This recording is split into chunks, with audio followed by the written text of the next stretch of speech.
Our YouTube channel future government job Kannada. ನೋಡಿ friends, Karnataka ರಾಜ್ಯ ಸರ್ಕಾರ ಅಧಿಕೃತವಾಗಿ 2 ಚಾಲಕರ ಹುದ್ದೆಗೆ ಪ್ರಕಟಿಸಲಾಗಿದೆ. ಹುದ್ದೆಗೆ ಸಂಬಂಧಪಟ್ಟ ವಿವರಗಳು ನೋಡೋದಾದರೆ, ಈ ಹುದ್ದೆ ಬಂದು ಕರ್ನಾಟಕ ರಾಜ್ಯ ಕಾನೂನು ಸೇವಾ ಪ್ರಾಧಿಕಾರ ಆಗಿರುತ್ತದೆ. ಹುದ್ದೆ ಹೆಸರು ಬಂದು ವಾಹನ ಚಾಲಕರ ಹುದ್ದೆ ಆಗಿರುತ್ತೆ. ಓಕೆನಾ ಫ್ರೆಂಡ್ಸ್, ಹುದ್ದೆಗಳ ಸಂಖ್ಯೆ ಒಂದು 2 ಹುದ್ದೆ ಆಗಿರುತ್ತೆ.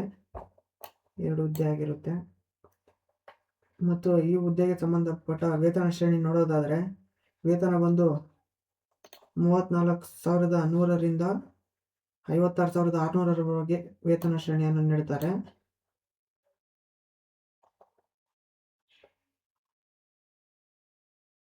ಅಭ್ಯರ್ಥಿ ವಿದ್ಯಾರ್ಹತೆ ಬಂದು ಅಭ್ಯರ್ಥಿ SSLC ಅಥವಾ ತತ್ಸಮ ಪರೀಕ್ಷೆಯಲ್ಲಿ ಕಡ್ಡಾಯವಾಗಿ ತೇರ್ಗಡೆ ಆಗಿರಬೇಕು. SSLC ಪಾಸ್ ಆಗಿರುವ ಎಲ್ಲ ಅಭ್ಯರ್ಥಿಗಳು ಇದಕ್ಕೆ ಅರ್ಹರಾಗಿರುತ್ತಾರೆ ಮತ್ತು ಅವರಿಗೆ ಕನ್ನಡ ಭಾಷೆ ಬರೆಯಕ್ಕೆ ಬರಬೇಕು ಮತ್ತು ಓದಕ್ಕೆ ಬರಬೇಕು. ಓಕೆನಾ ಫ್ರೆಂಡ್ಸ್, ಅವರು ಈ ಹುದ್ದೆಗೆ ಅರ್ಹರಾಗಿರುತ್ತಾರೆ. SSLC ಪಾಸ್ ಆಗಿರುವ ಪ್ರತಿಯೊಬ್ಬ ಅಭ್ಯರ್ಥಿಯು ಇದಕ್ಕೆ ಅರ್ಹರಾಗಿರುತ್ತಾರೆ. ಓಕೆನಾ. ನೇಮಕಾತಿಯ ವಯೋಮಿತಿ ನೋಡೋದಾದ್ರೆ, ಸಾಮಾನ್ಯ ವರ್ಗದವರಿಗೆ ಕನಿಷ್ಠ 18 ಆಗಿರಬೇಕು. ಗರಿಷ್ಠ ಬಂದು 40 ವರ್ಷ ಆಗಿರಬೇಕು. ಸರಿನಾ ಫ್ರೆಂಡ್ಸ್. ಮತ್ತು ಪರಿಶಿಷ್ಟ ಜಾತಿ, ಪರಿಶಿಷ್ಟ ಪಂಗಡ, ಇತರೆ ಹಿಂದುಳಿದ ವರ್ಗ ಸೇರಿದ ಪ್ರವರ್ಗ 1 ಇವರಿಗೆ ಕನಿಷ್ಠ 18 ವರ್ಷ ಆಗಿರಬೇಕು. ಗರಿಷ್ಠ ಬಂದು 45 ವರ್ಷ ಆಗಿರಬೇಕು. ಓಕೆನಾ. ಮತ್ತು ಅರ್ಜಿ ಶುಲ್ಕ ನೋಡೋದಾದರೆ, ಸಾಮಾನ್ಯ ಅಭ್ಯರ್ಥಿಗಳಿಗೆ 500 ರೂಪಾಯಿ ಇರುತ್ತೆ. ಪರಿಶಿಷ್ಟ ಜಾತಿ, ಪರಿಶಿಷ್ಟ ಪಂಗಡ, ಇತರೆ ಹಿಂದುಳಿದ ವರ್ಗಕ್ಕೆ ಸೇರಿದ ಪ್ರವರ್ಗ 1 ಇವರಿಗೆ 250 ರೂಪಾಯಿ ಇರುತ್ತೆ. SC STಗೆ 250 ರೂಪಾಯಿ ಇರುತ್ತೆ. ಸರಿನಾ.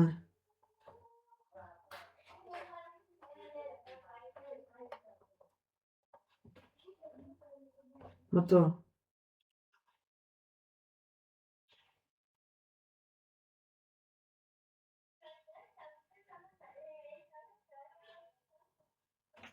ಅರ್ಜಿ ಸಲ್ಲಿಸುವ ವಿಧಾನ ನೋಡೋದಾದರೆ, ಆನ್ಲೈನ್ ಮೂಲಕ. ಇದರ ವೆಬ್ಸೈಟ್ ನೋಡೋದಾದರೆ ಕರ್ನಾಟಕ NALASA.gov.in. ಇದರಿಂದ ಅಪ್ಲಿಕೇಶನ್ ಅನ್ನು ಹಾಕ್ಬೋದು ಮತ್ತು ಆಫ್ಲೈನ್ ಅಪ್ಲಿಕೇಶನ್ ಇದೆ ಇದು.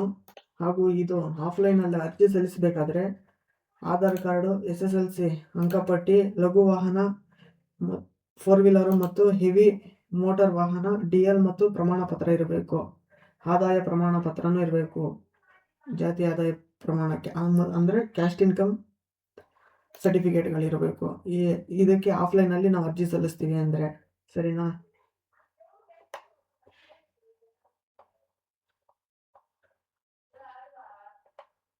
ಆಫ್ಲೈನಲ್ಲಿ ಯಾವ ರೀತಿ ಇದಕ್ಕೆ ಅರ್ಜಿ ಸಲ್ಲಿಸೋದ ಅಂದರೆ, ಒಂದು ಫಾರಮ್ ಇದೆ. ಈ ಫಾರಮ್ ನಾನು ಡಿಸ್ಕ್ರಿಪ್ಷನ್ನಲ್ಲಿ ಕೊಟ್ಟಿರ್ತೀನಿ ಫ್ರೆಂಡ್ಸ್. ನೋಡಿ, ಅರ್ಜಿ ಫಿಲ್ ಮಾಡೋದು ಅದು ನೋಡೋಣ ಇದೇ ವಿಡಿಯೋದಲ್ಲಿ. ಕರ್ನಾಟಕ ರಾಜ್ಯ ಕಾನೂನು ಸೇವಾ ಪ್ರಾಧಿಕಾರ ಬೆಂಗಳೂರು, ವಾಹನ ಚಾಲಕರ ಹುದ್ದೆಗೆ ಅರ್ಜಿ ನಮೂನೆ. ಇಲ್ಲಿ ಭಾವಚಿತ್ರ ಅಂಟಿಸ್ಬೇಕು.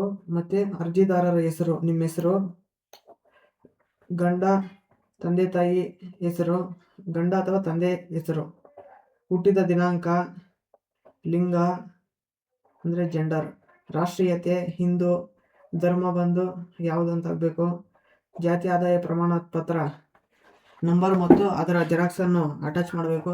SSLC ಸರ್ಟಿಫಿಕೇಟಲ್ಲಿರುವ ಉತ್ತೀರ್ಣವಾದ ವರ್ಷ ಅದರಲ್ಲಿರುತ್ತೆ. ಮತ್ತು ಒಟ್ಟು ಅಂಕಗಳು ಟೋಟಲ್ ಮಾರ್ಕ್ಸ್ 625. ಪಡೆದ ಅಂಕ, ನೀವು ಎಷ್ಟು ಅಂಕ ಪಡೆದಿರ್ತೀರೋ ಅಷ್ಟು ಅಂಕ ಇಲ್ಲಿ ನಮೂದನೆ ಮಾಡಬೇಕು. ಅದನ್ನು ಕ್ಯಾಲ್ಕುಲೇಷನ್ ಮಾಡಿ ಶೇಕಡ ಎಷ್ಟು ಪರ್ಸೆಂಟೇಜ್ ಅಂತ ಬರುತ್ತೆ ಅದನ್ನು ಇಲ್ಲಿ ಮೆನ್ಷನ್ ಮಾಡಬೇಕು. ಲಘು ವಾಹನ ಚಾಲನೆ ಜೊತೆಗೆ ಭಾರಿ ಪ್ರಮಾಣದ ಮೋಟಾರು ವಾಹನ ಚಾಲನೆ ಮಾಡುವ ಚಾಲನಾ ಪರವಾನಗಿ ಸಂಖ್ಯೆ ಅಥವಾ ಪಡೆದ ದಿನಾಂಕ, ಅಂದರೆ ನೀವು DL ಯಾವತ್ತು ಮಾಡಿಸ್ಕೊಂಡಿದ್ದೀವಿ ಮತ್ತು ಯಾವ ಡೇಟು, ಯಾವ ತಿಂಗಳು, ಯಾವ ಇಯರ್ ಅನ್ನೋದು ಮತ್ತು DL ನಂಬರು ಎಲ್ಲ ಇಲ್ಲಿ ನಮೂದನೆ ಮಾಡಬೇಕು. ಓಕೆನಾ. ಇಲ್ಲಿ ಚಾಲನೆಯಲ್ಲಿ ಪಡೆದಿರುವ ಅನುಭವ ವರ್ಷಗಳಲ್ಲಿ ಅಗತ್ಯ ಪ್ರಮಾಣ ಪತ್ರಗಳನ್ನು ಸಲ್ಲಿಸುವುದು. ಅಂದರೆ ನೀವು ಎಲ್ಲಾದರೂ ಎಕ್ಸ್ಪೀರಿಯನ್ಸ್ ಮಾಡಿದರೆ ಆ ಎಕ್ಸ್ಪೀರಿಯನ್ಸ್ ಪ್ರಮಾಣ ಪತ್ರಗಳಿದ್ರೆ ಅವನ್ನು ಅಟ್ಯಾಚ್ ಮಾಡ್ಬೋದು. ಇಲ್ಲಾಂದರೆ ಬೇಡ, ಮಾಡಿದರೆ ಉಪಯೋಗ ಆಗುತ್ತೆ. ಕಾಯಂ ವಿಳಾಸ ಅಂದರೆ ನಿಮ್ಮ ಅಡ್ರೆಸ್, ಪರ್ಮನೆಂಟ್ ಅಡ್ರೆಸ್ಸು ಇಲ್ಲಿ ಮೆನ್ಷನ್ ಮಾಡಬೇಕು. ಅಂಚೆ ವಿಳಾಸ ನೀವು ಪೋಸ್ಟಿಂದ ಕಳಿಸ್ತೀವಲ್ಲ, ಯಾವ ಪೋಸ್ಟಿಂದ ಯಾವ ಪೋಸ್ಟಿಗೆ ಕಳಿಸ್ತೀವಿ ಅಂದ್ಬಿಟ್ಟು ಅದು ಅಂಚೆ ವಿಳಾಸವನ್ನು ನಮೂದನೆ ಮಾಡಬೇಕು. ಓಕೆನಾ. ಮತ್ತು 14ನೇದು ಬಂದು ಆಧಾರ್ ಸಂಖ್ಯೆ. ನಿಮ್ಮ ಆಧಾರ್ ಸಂಖ್ಯೆ ಅನ್ನು ಇಲ್ಲಿ ನಮೂದನೆ ಮಾಡಬೇಕು. ಮೊಬೈಲ್ ಸಂಖ್ಯೆ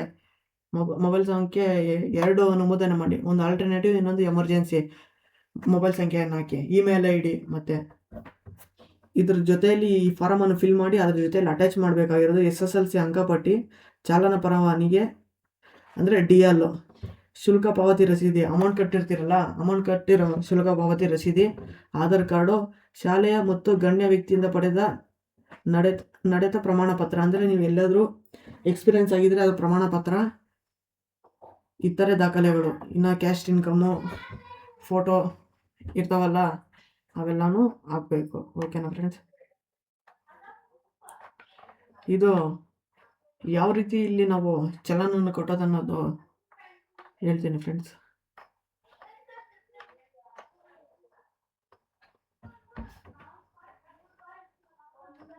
ನೋಡಿ ಫ್ರೆಂಡ್ಸ್, ಇಲ್ಲಿದೆ ಶುಲ್ಕ. ಅರ್ಜಿ ಶುಲ್ಕ ಬಂದು ಅಭ್ಯರ್ಥಿ ಭೌತಿಕ ಆಫ್ಲೈನ್ ಅರ್ಜಿಯಲ್ಲಿ ಉಲ್ಲಂಘಿಸಿರುವಂತೆ UPI, net banking, debit card ಪಾವತಿ ಗೇಟ್ವೇ ಮೂಲಕ ಅರ್ಜಿ ಶುಲ್ಕವನ್ನು ಭಾರತೀಯ ಸ್ಟೇಟ್ ಬ್ಯಾಂಕ್ SME ಶಾಖೆ, ವಿಲ್ಸನ್ ಗಾರ್ಡನ್, ಬೆಂಗಳೂರು ಇಲ್ಲಿನ ಉಳಿತಾಯ ಖಾತೆಗೆ ಸಂಖ್ಯೆ ಇಲ್ಲಿ ಕೊಟ್ಟಿರ್ತಾರೆ, ಅಕೌಂಟ್ ನಂಬರು ಮತ್ತು IFSC ಕೋಡ್, SBI ಅನ್ನು ಇದಕ್ಕೆ ನೀವು ಪಾವತಿಸತಕ್ಕದ್ದು. ನೀವು ಶುಲ್ಕವನ್ನು SBIನ ಯಾವುದೇ ಶಾಖೆಯಲ್ಲಿ ಪಾವತಿಸಬಹುದು. ಅಂದರೆ ಸ್ಟೇಟ್ ಬ್ಯಾಂಕ್ ಆಫ್ ಇಂಡಿಯಾ ಇದರಲ್ಲಿ ನೀವು ಎಲ್ಲಿ ಬೇಕಾದರೂ ಪಾವತಿಸ್ಬೋದು. ಓಕೆನಾ. ಮತ್ತು ಆನ್ಲೈನ್ ಮೂಲಕ ಪಾವತಿಸಿದ್ದಲ್ಲಿ ಚಲನನ್ನು PDF ಡೌನ್ಲೋಡ್ ಮಾಡಿಕೊಳ್ಳಬೇಕು. PDF ಡೌನ್ಲೋಡ್ ಮಾಡಿಕೊಂಡು ಅದಕ್ಕೆ ಅಟ್ಯಾಚ್ ಮಾಡಬೇಕು ಅಂತ ಹೇಳ್ತಾ ಇದ್ದಾರೆ ಫ್ರೆಂಡ್ಸ್. ನೋಡಿ ಫ್ರೆಂಡ್ಸ್, ಇವತ್ತಿನ ಈ ವಿಡಿಯೋ ಕರ್ನಾಟಕ ರಾಜ್ಯ ಕಾನೂನು ಸೇವಾ ಪ್ರಾಧಿಕಾರದಿಂದ ಚಾಲಕರ ಹುದ್ದೆಯನ್ನು ಭರ್ತಿ ಮಾಡ್ಕೊತಿದ್ದಾರೆ. ಯಾರು ಹೆವಿ ಡ್ರೈವಿಂಗ್ ಬರುತ್ತಾ ಅವರು SSLC ಪಾಸ್ ಆಗಿದರೆ ಇದಕ್ಕೆ ಅರ್ಹರಾಗಿರ್ತಾರೆ. ಇದು ಒಂದು ಆಪರ್ಚುನಿಟಿ ಕರ್ನಾಟಕ ರಾಜ್ಯ ಸರ್ಕಾರದಿಂದ. ಆದಷ್ಟು ಬೇಗ ಇದಕ್ಕೆ ನೀವು ಅಂಚೆ ಮೂಲಕ ಅಪ್ಲಿಕೇಶನ್ ಹಾಕಿ. ಓಕೆನಾ ಫ್ರೆಂಡ್ಸ್. ಈ ವಿಡಿಯೋ ನಿಮಗೆ ಇಷ್ಟವಾಗಿದ್ದರೆ ಲೈಕ್ ಮಾಡಿ, ಶೇರ್ ಮಾಡಿ, ಸಬ್ಸ್ಕ್ರೈಬ್ ಮಾಡಿ. ಮತ್ತು ಇನ್ನಷ್ಟು ವಿಡಿಯೋಗಳನ್ನು ತಿಳಿಯಲು future government job Kannada YouTube ಚಾನಲನ್ನು ಸಬ್ಸ್ಕ್ರೈಬ್ ಮಾಡಿಕೊಳ್ಳಿ.